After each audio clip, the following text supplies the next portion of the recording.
Hello दोस्तों, नमस्कार। स्वागत है आप सभी का पीके एजुकेशन कोर पर। ये इंडियन पॉलिटी की सीरीज चल रही है, उसी में मैं आपके साथ डिस्कस कर रही थी पंचायती राज व्यवस्था को। तो पंचायती राज व्यवस्था क्यों आवश्यक थी, क्यों इसको संविधान में लाने की बात करी गई, कौन कौन सी समितियां बनी। तो सबसे पहले हम ये जानते हैं कि भाई पंचायती राज व्यवस्था की ज़रूरत क्यों पड़ी। सबसे बड़ी जो चीज़ थी वो थी लोकतंत्र का विकेंद्रीकरण। क्या हो, लोकतंत्र जो है उसका विकेंद्रीकरण किया जाए, मतलब सत्ता का बंटवारा। इसका मतलब क्या होता है, सत्ता का बंटवारा कहें या फिर सत्ता में भागीदारी कहें। गांव से लेकर जो ऊपर तक के लोग हैं उन सभी में सत्ता का बंटवारा हो सके। तो एक चीज़ हमें पता है कि आर्टिकल 40 जो है डीपीएसपी के द्वारा, मतलब जो राज्य की नीति निर्देशक तत्व हैं, वो हमें बताते हैं कि पंचायती राज व्यवस्था के बारे में। पर पंचायती राज व्यवस्था क्यों लागू नहीं थी प्रॉपर तरीके से, उसके पीछे क्या रीज़न थे। देखिए, अगर इसमें बात करी जाए तो ये डीपीएसपी के थ्रू था चीज़ें, ये थी हमारी जो स्टेट पॉलिसी थी उसके अंदर, लेकिन ये बाध्यकारी नहीं थी। बाध्यकारी इन द सेंस, इनमें क्या है, राज्य की मर्जी है, अगर उन्हें चाहे तो लागू करे, ना चाहे तो ना लागू करे। तो आपको एक बात याद रखनी है, आर्टिकल 40 के तहत अगर देखा जाए तो 2 अक्टूबर, डेट याद रखने वाली है, 2 अक्टूबर 1956 को राजस्थान के नागौर में पहली बार जो थी पंचायती राज व्यवस्था की स्थापना करी गई, ग्राम पंचायत की।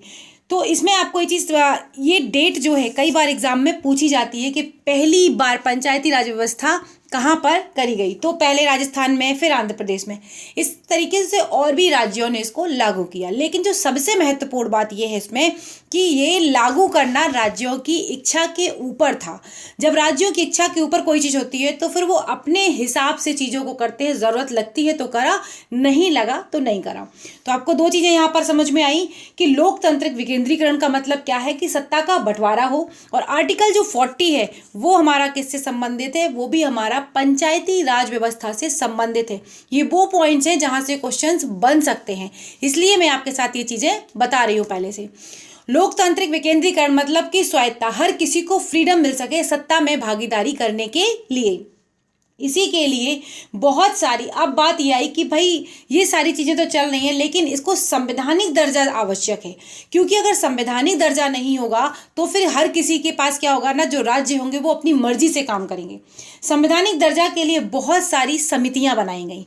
उन समितियों में मैंने आपके साथ लास्ट लेक्चर में डिस्कस किया था बलवंत राय मेहता समिति को। बलवंत राय मेहता समिति जो थी, उन्होंने क्या सिफारिशें दी थी। उन्होंने कहा था कि त्रिस्तरीय जो पंचायती राज व्यवस्था, उसको उन्होंने बात करी थी वहाँ पे। त्रिस्तरीय का मतलब हो गया, गांव स्तर पर हो गई ग्राम, और फिर ब्लॉक लेवल पर, और तीसरी जो बताई थी उन्होंने जिला लेवल पर। 3 तरीके की, इस 3 स्तर पर इसकी बात इन्होंने करी थी। तो आपको एक पॉइंट यहाँ से मिला कि बलवंत राय मेहता समिति, ये बहुत ही ज़्यादा महत्वपूर्ण है बलवंत राय मेहता समिति, और बहुत बार एग्जाम में यहाँ से क्वेश्चंस पूछे जाते हैं। और इसका गठन की अगर बात करें तो 1957 जनवरी में इसका गठन किया गया था। किसका? बलवंत राय मेहता समिति का। लास्ट लेक्चर में मैंने आपको सारा इसमें बताया हुआ है। और मैंने आपके साथ डिस्कस करी थी दूसरी, अशोक मेहता समिति। अशोक मेहता समिति जो थी, इसने 2 स्तरीय पंचायती राज व्यवस्था की बात करी थी, और ये समिति के बाद 20 साल बाद बनी थी 1977 में। तो ये दोनों मैं पहले आपसे लेक्चर में डिस्कस कर चुकी हूँ। आज मैं आपके साथ डिस्कस करूंगी इसके आगे की समितियां, और उसके बारे में हम चीज़ों को जानेंगे। देखिए, जीवी के राव समिति में बहुत ज़्यादा स्पेशली चीज़ें एग्जाम में नहीं पूछी जाती हैं, कम ही क्वेश्चन यहाँ से एग्जाम में आते हैं। तो इसमें थोड़ा सा चीज़ें देख लेते हैं जो लिखा हुआ है, बाकी इससे बहुत ज़्यादा नहीं पूछा जाता है। मैं आपको बताती जाऊँगी। बलवंत राय मेहता समिति से बहुत ज़्यादा इंपॉर्टेंट क्वेश्चन पूछे जाते हैं, अशोक मेहता समिति से पूछे जाते हैं। कई बार ये जरूर पूछ लिया जाता है, आपके पास 4 ऑप्शन दे देंगे, और 4 ऑप्शन में समितियों के नाम होंगे, और पूछा जाएगा कि कौन सी समिति जो है वो जो पंचायती राज व्यवस्था समिति है उससे संबंधित है या फिर नहीं है। तो आपको कम से कम समितियों के बारे में थोड़ा सा पता होना चाहिए। अब जीवी की राव समिति में इन्होंने ये कहा था, इनका ये मानना था, आपको मैं अगर ओवरऑल पूरा समझाऊं, कि जो केंद्रीकृत योजनाएं हैं, जो केंद्र की योजनाएं हैं, उनका विकेंद्रीकरण किया जाए, और उनका विकेंद्रीकरण इस तरीके से किया जाए कि गाँव तक उन चीज़ों को पहुँचाया जाए। जैसा कि मैंने आपको बताया ही है कि सत्ता में सबकी भागीदारी हो सके। तो इसके लिए समिति बनी। कब बनी? ये योजना आयोग द्वारा 1985 में GV राव की अध्यक्षता में एक समिति का गठन किया गया, और समिति इस निष्कर्ष पर पहुंची कि विकास प्रक्रिया दफ्तरशाही युक्त होकर पंचायती राज से अलग हो गई है। मतलब पंचायती राज व्यवस्था जो थी उससे थोड़ा हट गई है। विकास प्रशासन के लोकतंत्रीकरण के विपरीत उसके नौकरशाही की इस प्रक्रिया के कारण पंचायती राज संस्थाएं जो हैं वो क्या हो गई हैं? कमज़ोर हो गई हैं। एक इन्होंने और महत्वपूर्ण बात कही थी, और ये कमज़ोर होकर ऐसी हो गई हैं कि बिना जड़ के घास, इस तरीके की बात भी इन्होंने कही है। समिति ने पंचायती राज पद्धति को मजबूत और पुनर्जीवित करने के लिए कुछ सिफारिशें करी हैं। अब कुछ सिफारिशों में बहुत सारी चीज़ें इंपॉर्टेंट नहीं है, तो आप इनको बस थोड़ा सा समझ लीजिए। बाकी इनका नाम और इनकी जो समिति है उसकी ईयर आपको याद रखनी है। क्या है? ईयर 1985, ये आपको ईयर याद रखनी है। जिला परिषद को लोकतांत्रिक विकेंद्रीकरण में सर्वाधिक महत्वपूर्ण स्थान दिया जाना चाहिए। इन्होंने ऐसा कहा कि जो जिला परिषद है उसको लोकतंत्र का जो विकेंद्रीकरण या सत्ता का जो बंटवारा है उसमें महत्वपूर्ण स्थान दिया जाना चाहिए। इन्होंने ये भी कहा कि नियोजन एवं विकास की उचित इकाई जिला है। जिला परिषद को उन सभी विकास कार्यक्रमों के प्रबंधन के लिए मुख्य निकाय बनाया जाना चाहिए, और उस स्तर पर जो भी संचालित हो सकते हैं, इनके अकॉर्डिंग ये बात कही गई। और इन्होंने कहा जिला एवं स्थानीय स्तर पर पंचायती राज संस्थाओं को विकास कार्यों के नियोजन और उनके क्रियान्वयन एवं निगरानी में महत्वपूर्ण भूमिका प्रदान की जानी चाहिए। तो इनकी भी समिति की कुछ कुछ रिपोर्ट्स थी। इसके बाद इन्होंने कहा कि एक जिला विकास आयुक्त का पद भी होना चाहिए, जो और बाकी इसे जिला परिषद के मुख्य कार्यकारी अधिकारी के रूप में इसे अपना काम करना चाहिए। तो इस तरीके से इनकी कुछ कुछ सिफारिशें थी, लेकिन ज़्यादातर एग्जाम में पूछी नहीं जाती हैं और बहुत ज़्यादा महत्वपूर्ण नहीं है। अब अगर आगे देखें, इसमें थोड़ा सा आगे देखते हैं LM सिंघवी समिति। LM सिंघवी समिति क्या है? ये काफ़ी महत्वपूर्ण समिति है, इसको ज़रा आप समझने की कोशिश करिएगा। LM सिंघवी ही वो समिति है जिसने पहली बार संवैधानिक मान्यता की बात करी थी। इन्होंने पहली बार कहा था कि जो हमारी पंचायतें हैं, पंचायती राज संस्थाओं को संवैधानिक दर्जा दिया जाना चाहिए। तो सबसे पहले इनकी डेट देख लेते हैं। 1986 में राजीव गांधी सरकार ने लोकतंत्र व विकास के लिए पंचायती राज संस्थाओं का पुनरुद्धार पर एक अवधारणा पत्र तैयार करने के लिए एक समिति का गठन किया था। उस समिति में LM सिंघवी की अध्यक्षता में इसका गठन किया गया, और यही इसके एक तरीके से अध्यक्ष थे। तो इसीलिए इसका नाम पड़ा LM सिंघवी समिति। इन्होंने कहा कि पंचायती राज संस्थाएं जो हैं उनको क्या संवैधानिक मान्यता मिलनी चाहिए। अभी तक क्या है कि आर्टिकल 40 के अंतर्गत अगर ये हैं तो आर्टिकल 40 के अंतर्गत DPSP जो हैं वो राज्य की इच्छा पर छूटे हैं, उनमें कोई संवैधानिक दर्जा उनको उस तरीके से पंचायती राज व्यवस्था जो है उसको नहीं मिला हुआ है।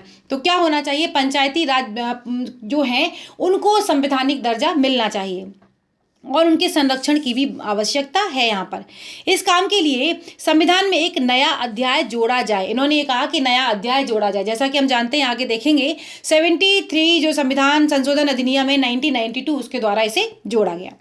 उसकी पहचान और विश्वसनीयता अनुल्लंघनीय रहे होने से महत्वपूर्ण मदद मिलेगी। इन्होंने कहा कि जैसे भी हम जानते हैं कि संविधान में अगर कोई चीज़ लिखी हुई है और किसी को अगर संवैधानिक दर्जा प्राप्त है तो उस बात की वैल्यू अलग ही होती है, और उसको सत्ता की भागीदारी में जिस तरीके से चाह रहे थे उसको बहुत अच्छा रोल मिल जाएगा अगर उसे कॉन्स्टिट्यूशन में दर्जा मिल जाता है। तो इन्हें पंचायती राज निकास के नियंत्रित विकास के नियमित, स्वतंत्र एवं निष्पक्ष चुनाव कराने की भी यहाँ पर इन्होंने बात करी, और संवैधानिक उपबंध की भी सलाह दी। किसने दी?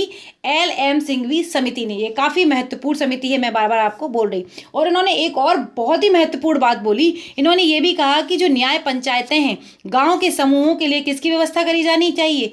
न्याय पंचायतों की व्यवस्था करी जानी चाहिए। तो ये LM सिंघवी समिति जो है, इसमें दो चीज़ें आपको समझ में आई अभी तक सबसे ज़्यादा महत्वपूर्ण। पहली क्या है कि संवैधानिक मान्यता मिले, और दूसरी क्या है, न्याय पंचायत जो हो तो मतलब जैसे सरपंच वगैरह हो गए तो न्याय के जो दरवाजे हैं वो गाँव में ही खुल जाए, मतलब न्याय पंचायत इस तरीके की हो। और इन्होंने सेम टू सेम बलवंत राय मेहता समिति के जैसे ही इन्होंने कहा कि जो स्तर हो वो 3 स्तर होना चाहिए, तो मतलब त्रिस्तरीय पंचायती व्यवस्था होना चाहिए। ग्राम पंचायतों को ज़्यादा व्यवहार बनाने के लिए या ज़्यादा व्यवहारिक बनाने के लिए गांव का पुनर्गठन किया जाना चाहिए। इसमें ग्राम सभा की महत्ता पर भी जोर दिया जाना चाहिए। इसे प्रत्यक्ष लोकतंत्र की मूर्ति भी बताया और कहा गया कि देखिए, जितना ज़्यादा हमारा गांव मजबूत होंगे, जो भारत का परिवेश है, अगर कहा जाए कि भारत का बेस क्या है, गांव है, तो गांव जितने ज़्यादा मजबूत होंगे उतना ज़्यादा लोकतंत्र मजबूत होगा, और लोकतंत्र मजबूत होगा और सत्ता का विकेंद्रीकरण होगा तो लोकतंत्र को बहुत ज़्यादा मजबूती मिलेगी। गांव की पंचायतों को ज़्यादा आर्थिक संसाधन उपलब्ध कराए जाने चाहिए। जो गांव है वहां पर आवश्यकताओं के हिसाब से देखना चाहिए और उनके लिए आर्थिक संसाधन भी उपलब्ध कराए जाने चाहिए। पंचायती राज संस्थाओं के चुनाव और उनके विघटन एवं उनके कार्यों से संबंधित जो भी विवाद हों उनके निस्तारण के लिए कुछ न्यायिक अधिकरण जो हों उनकी स्थापना की जानी चाहिए, ताकि अगर चुनाव से संबंधित कोई प्रॉब्लम आ रही है या फिर उनका विघटन हो गया है तो इन सारी चीज़ों के संबंध में भी बात करी जा सके। तो इनकी समिति की आपको समझ में आ रही कि बहुत ज़्यादा महत्वपूर्ण है। अब थुंगन समिति भी है। इन समितियों से बहुत ज़्यादा क्वेश्चंस नहीं आते हैं एग्जाम में, केवल और केवल इनके नाम पूछ लिए जाते हैं। इनको भी देख लेते हैं थोड़ा सा। तो 1988 में संसद की सलाहकार समिति की एक उप समिति पी.के. थुंगन की अध्यक्षता में राजनीतिक और प्रशासनिक ढांचे की जांच करने के उद्देश्य से गठित की गई। इस समिति ने भी क्या किया, जितनी भी समितियां बनी वो सब क्या कर रही थी, पंचायती राज व्यवस्था को मजबूत बनाने के लिए बात कर रही थी। तो पंचायती राज संस्थाओं को संवैधानिक मान्यता प्राप्त होनी चाहिए और गांव, प्रखंड और जिला स्तरों पर, मतलब गांव, ग्राम, ब्लॉक लेवल पर और जिला स्तरों पर 3 स्तरीय पंचायती राज की इन्होंने भी सिफारिश की। जिला परिषद को पंचायती राज व्यवस्था की धुरी होना चाहिए। इसे जिले में योजना निर्माण एवं विकास की एजेंसी के रूप में काम करना चाहिए। और इन्होंने क्या कहा कि पंचायती राज संस्थाओं को 5 वर्ष का काम, अभी तक हमने जो समितियां पढ़ी उसमें टाइम निर्धारित नहीं हो रहा था, यहाँ पर इन्होंने क्या कहा कि 5 वर्ष के लिए निश्चित कार्यकाल के लिए होनी चाहिए। और अधिकतम जो सत्र हो, मतलब एक संस्था के सुपर सत्र की अधिकतम अवधि कितनी होनी चाहिए, 6 महीने होनी चाहिए। राज्य स्तर पर योजना मंत्री की अध्यक्षता में एक निर्माण तथा समन्वय समिति का गठन होना चाहिए। काफ़ी अच्छी सिफारिशें इन्होंने भी करी। पंचायती राज पर केंद्रित विषयों की एक विस्तृत सूची तैयार हो जानी चाहिए, उसे संविधान में समाहित किया जाना चाहिए। इन्होंने भी इस बात पर जोर दिया कि संविधान में इनको दर्जा मिलना चाहिए। पंचायती राज की 3 स्वरों पर जनसंख्या के हिसाब से जो हो उस हिसाब से आरक्षण होना चाहिए और महिलाओं के आरक्षण की बात यहाँ पर इन्होंने करी। हर राज्य में एक राज्य वित्त आयोग का गठन होना चाहिए जो पंचायती राज्यों को क्या करे, उनकी आवश्यकता के अनुसार उनको वित्त मुहैया कराएगा और ये भी तय करेगा कि किस वित्त की आवश्यकता उनको, मतलब पैसे की आवश्यकता है। जिला परिषद का मुख्य कार्यकारी जो होगा पदाधिकारी जिले का कलेक्टर होगा। अब एक और देखते हैं गॉडगिल समिति। गॉडगिल समिति में क्या है कि 1988 में बी.एन. गॉडगिल की अध्यक्षता में एक नीति एवं कार्यक्रम समिति पर विचार कर कांग्रेस पार्टी ने किया था और इस समिति ने को इस पर विचार करने के लिए कहा गया कि पंचायती राज संस्थाएं उनको कैसे प्रभावी या कैसे इफेक्टिव बनाया जाए, उसके लिए इन्होंने अपनी रिकमेंडेशन कुछ दी। इन्होंने भी यही कहा कि संस्थाएं जो हैं पंचायती राज संस्थाएं उनको संवैधानिक दर्जा दिया जाए। त्रिस्तरीय पंचायती राज व्यवस्था की मांग करी गई और पंचायती राज संस्थाओं का कार्यकाल 5 वर्ष का सुनिश्चित कर दिया जाना चाहिए। जैसा कि हम देखते हैं कि संविधान जब हमारा जो संविधान में जब आर्टिकल जुड़ा और 1992 73वां संविधान संशोधन बना तो उस समय पर इन चीज़ों का विशेष ध्यान रखा गया। 3 स्तरों के सदस्यों को सीधा निर्वाचन होना चाहिए। इन्होंने जो ये बात कही कि सीधा निर्वाचन होना चाहिए, इसमें कुछ बदलाव किए गए। अनुसूचित जातियों, जनजातियों और महिलाओं के लिए आरक्षण होना चाहिए, इस बात पर भी विशेष गौर दिया गया। पंचायती राज संस्थाओं की यह जिम्मेदारी होगी कि वह पंचायती राज क्षेत्र में सामाजिक और जो आर्थिक विकास है उसके लिए योजनाएं बनाएंगे और उनको क्रियान्वयन भी उन योजनाओं का करेंगे। पंचायती राज संस्थाओं में जो टैक्स है और ड्यूटी है उसको लगाने के लिए वसूलने का, जमा करने का भी अधिकार पंचायती राज व्यवस्थाओं के पास होना चाहिए कि वो टैक्स का कलेक्शन कर सकें और ड्यूटीज भी लगा सकें। एक राज्य वित्त आयोग की स्थापना हो जो पंचायती राज्य जो हैं उनको क्या करे, पंचायती राज्यों को क्या करे, वित्त का आवंटन करे। एक राज्य चुनाव आयोग की स्थापना हो जो पंचायतों के चुनाव संपन्न कराए, क्योंकि कौन कराएगा पंचायतों का चुनाव, तो यही कराते हैं। तो गॉडगिल समिति की अनुशंसाएं एक संशोधन विधेयक के निर्माण का आधार बनी। देखिए जो हमने इसमें देखा, इसमें बिल्कुल यही कहा गया कि यही जो संशोधन समितियां ये क्या बनी, एक तरीके का आधार बनी। पंचायती राज संस्थाओं को संवैधानिक दर्जा तथा सुरक्षा देना, इस तरीके का इसका लक्ष्य था और इसी के लिए आधार बनी। अब देखते हैं संवैधानीकरण के लिए क्या क्या हुआ। थोड़ा सा बेस जान लेते हैं, अगले चैप्टर में इसको पूरा डिस्कस करेंगे किस तरीके से क्या क्या चीज़ें हैं संविधान में। तो राजीव गांधी सरकार जो थी उस समय पर LM सिंघवी समिति के बाद अनुशंसाओं की उनके ऊपर जो प्रतिक्रिया आई उसके बारे में देखते हैं। राजीव गांधी सरकार ने पंचायती राज संस्थाओं के संवैधानिकरण और उनको ज़्यादा शक्तिशाली व्यापक बनाने के लिए 1989 में 64वां संविधान संशोधन विधेयक लोकसभा में पेश किया। कब किया? 1989 में 64वां संविधान संशोधन विधेयक। लेकिन अगस्त 1989 में लोकसभा ने यह विधेयक पारित भी कर दिया, परंतु हुआ क्या? राज्यसभा के द्वारा इसे पारित नहीं किया गया और इस विधेयक पर विपक्ष के जोरदार विरोध के कारण ये संघीय व्यवस्था को मजबूत बनाने का जो प्रावधान था वो नहीं हो पाया। PV सिंह सरकार आई। बाद में क्या हुआ? नवंबर 1989 में PV सिंह के प्रधानमंत्री के नेतृत्व में राष्ट्रीय मोर्चा सरकार ने कार्यकाल संभाला और शीघ्र ही घोषणा की कि वे पंचायती राज संस्थाओं को मजबूती प्रदान करेंगे। और जून 1990 में पंचायती राज संस्थाओं के मजबूत करने के संबंध में इन मामलों पर विचार किया गया और PV सिंह की अध्यक्षता में राज्यों के मुख्यमंत्रियों का 2 दिन का सम्मेलन भी हुआ। सम्मेलन में ये कहा गया कि संविधान पर जो संविधान संशोधन था उस विधेयक को प्रस्ताव को पास करने की मंजूरी भी दे दी गई। और बाद में क्या हुआ? 1990 में लोकसभा में एक संविधान संशोधन विधेयक प्रस्तुत किया गया, लेकिन सरकार गिर गई। इसके कारण ये विधेयक भी क्या हुआ? समाप्त हो गया। मतलब संवैधानिक दर्जा मिलने में भी जो पंचायती राज व्यवस्था उसको काफ़ी टाइम लगा। फिर आई नरसिम्हा राव सरकार। PV नरसिम्हा राव के प्रधानमंत्री नेतृत्व में कांग्रेस सरकार ने एक बार फिर पंचायती राज के संवैधानिकरण के मामले पर विचार किया। इसने प्रारंभ में विवादास्पद प्रावधानों को हटाकर नया प्रस्ताव रखा और सितंबर 1991 में लोकसभा में एक संविधान संशोधन विधेयक प्रस्तुत किया गया। बाद में यह विधेयक 73वें संविधान संशोधन अधिनियम 1992 के रूप में पारित हुआ और 24 अप्रैल 1993 को यह प्रभाव में आया। पंचायती राज जो दिन मनाया जाता है वो कब मनाया जाता है? वो 24 अप्रैल को ही मनाया जाता है, इसी उपलक्ष्य में। अगले वीडियो में हम आपके साथ डिस्कस करेंगे कि क्या क्या चीज़ें इसमें करी गई संविधान में आने के बाद।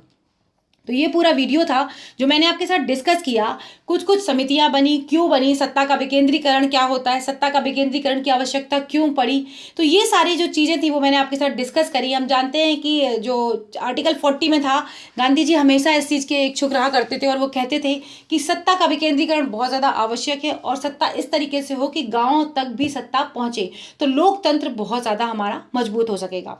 वीडियो अगर आपको अच्छा लगा है या कोई कमी लगी है प्लीज़ लाइक ज़रूर करिएगा, और कमी लगी है तो आप कमेंट बॉक्स में ज़रूर बताइए कि इसमें और सुधार की क्या आवश्यकता है। अगले वीडियो में फिर मिलेंगे, तब तक के लिए बाय बाय दोस्तों, नमस्कार।